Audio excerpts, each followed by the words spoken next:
Last time की जो exercise 12.1 है जिसमें हमें सरफेस एरिया निकालना होता है, उसमें टोटल 9 क्वेश्चन है, जिसमें क्वेश्चन 1st to 7th की वीडियोस मैं अपलोड कर चुका हूं। आज हम करेंगे question number 8। Most important question है। ऐसे क्वेश्चन अगर एग्जाम में आ जाएं तो गलती होने की संभावना रहती है, तो प्लीज एग्जाम में जाने से पहले इनको अच्छी तरह से करके जाइए। इस एक्सरसाइज को सोल्व करने का एक ही तरीका है कि सबसे पहले आप जब भी इसकी स्टेटमेंट पढ़े तो स्टेटमेंट से आपको उसका डायग्राम बनाना आना चाहिए, उसके बाद ही आप क्वेश्चन को सोल्व कर पाओगे। चलिए शुरू करते हैं। फ्रॉम है solid cylinder whose height is 2.4 centimetre and diameter 1.4 centimetre. तो भाई सबसे पहले इन्होंने हमें क्या कहा है, एक सिलेंडर बनाने को बोला है। तो बिल्कुल सिंपल से हम एक सिलेंडर बना लेते हैं। ये रहा भाई आपका सिलेंडर, ठीक है।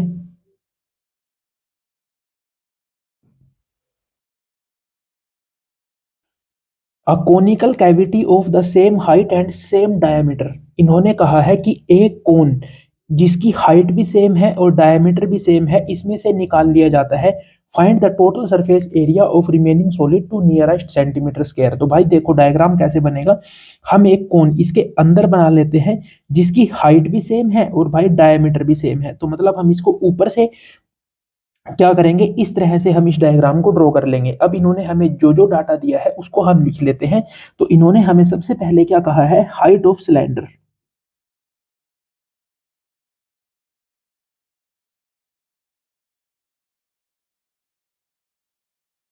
हाइट ऑफ सिलेंडर इन्होंने हमें कितनी कही है, यहाँ पे दिक्कत नहीं होनी चाहिए। सबसे पहले हाइट दी है तो आप हाइट लिखेंगे, मतलब इनको आप चेंज नहीं कर दीजिए। फिर इन्होंने हमें डायमीटर दिया है। डायमीटर कितना दिया है वो कहा है इन्होंने 1.4 सेंटीमीटर। अब इतना आप सभी को पता है कि जो डायमीटर है वो रेडियस से 2 गुना होता है, तो रेडियस डायमीटर की हाफ हो जाएगी, यानी 1.4/2 जो हो जाएगा 0.7 सेंटीमीटर। अब इन्होंने हमें क्या कहा है, हमें इसका सरफेस एरिया निकालना है। तो सरफेस एरिया आप कैसे निकालोगे, सबसे पहले तो आपको पता होना चाहिए कि ये है हमारी सिलेंडर की हाइट। आप डायग्राम जब बनाओ तो इसको अच्छी तरह से यहाँ पे रिप्रेजेंट कीजिए कि जितनी लेंथ दी है, जितनी हाइट दी है। उसके बाद इन्होंने हमें डायमीटर दिया था, हमने रेडियस निकाल ली।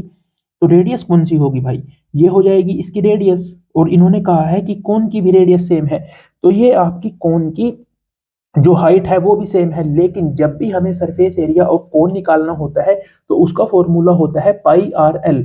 एल क्या होता है, एल होता है स्लांट हाइट। तो स्लांट हाइट तो इन्होंने हमें दी नहीं। स्लांट हाइट होती क्या है, मतलब जैसे ये तो कोन की हो गई हाइट, लेकिन भाई ये है इसकी स्लांट हाइट, तो हम इसको निकाल लेते हैं सबसे पहले slant height of conical part.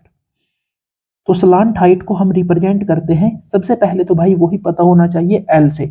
उसके बाद उसका फॉर्मूला होता है, अगर आपके पास स्लांट हाइट डायरेक्ट नहीं दी तो √r² प्लस h²। r की वैल्यू कितनी है, r की वैल्यू है 0.7 स्क्वायर, और h की वैल्यू कितनी है, h की वैल्यू है 2.4 का स्क्वायर। अब आप इसको सोल्व कीजिए। 0.7 का स्क्वायर जब आप करोगे ये हो जाएगा 0.49, और 2.4 का स्क्वायर जब आप करोगे यानी 2.4 को जब आप 2.4 से ही गुना करोगे तो आपका आंसर आ जाएगा 5.76। ये कुछ स्केयर्स होते हैं जैसे 25 का, 24 का, ये आपको ऐसे ही याद हो जाते हैं। उसके बाद आप इन दोनों को जोड़ दीजिए तो 9 और 6 15, 7 और 4 11 और 1 12 और 5 और 1 जो कैरी था वो हो गया 6।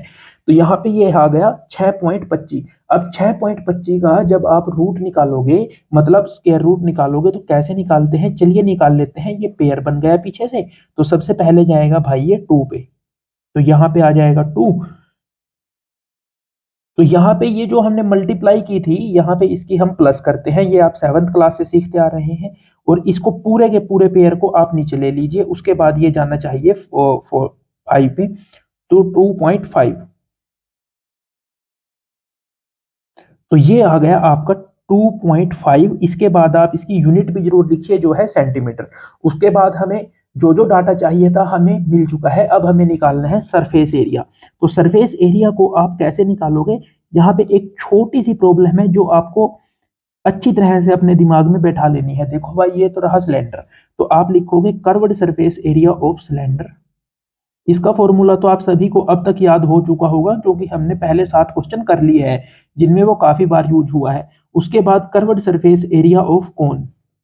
तो कुछ बच्चे यहीं तक छोड़ देंगे, तो यहीं से क्वेश्चन गलत हो जाएगा। उसके बाद एक चीज और देखिए, ये जो ऊपर वाला है ना सिलेंडर का ऊपर वाला पार्ट, ये तो हमने कौन में कवर कर लिया, लेकिन भाई ये जो नीचे सर्कुलर पार्ट है इसको कहाँ पे ले जाओगे आप, तो इसका भी आपको निकालना होगा area of lower circular part.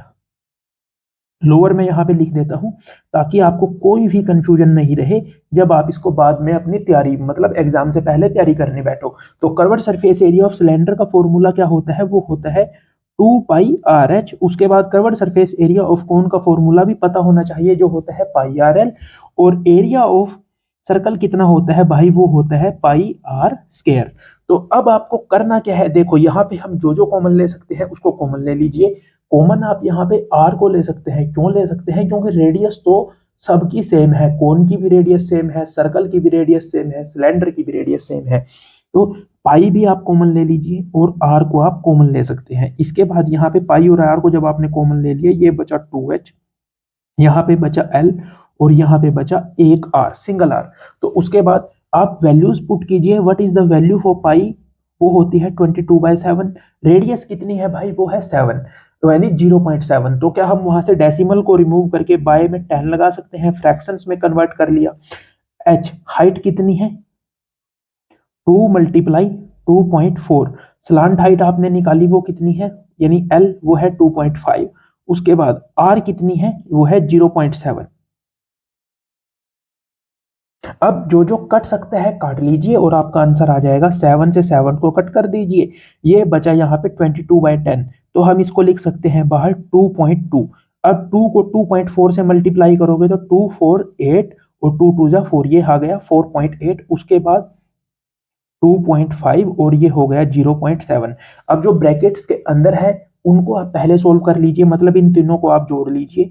4.8 plus 2.5 plus 0.7, 8 और 5 होते हैं 13, 13 प्लस 7 होते हैं 20। तो जो दो कैरी हैं, 2 + 2 4 + 4 8, ये आ गया आपका 8। तो 2.2 मल्टीप्लाई 8.0। तो अब देखो ये जो है सिंगल 8 के 0.0 है, तो 0 को आप यहां से कैंसिल कर लीजिए। 8 को 2 से मल्टीप्लाई करोगे 16, फिर दोबारा फिर करोगे 16 + 1 17। तो 17.6 सेंटीमीटर स्क्वायर आपका आंसर आ चुका है। अगर आपको ये क्वेश्चन अच्छी तरह से समझ आया है तो प्लीज हमारे साथ इस वीडियो सीरीज में बने रहिए और मुझे आपके सपोर्ट की ज्यादा से ज्यादा जरूरत है। थैंक यू, मिलते हैं अगले क्वेश्चन के साथ।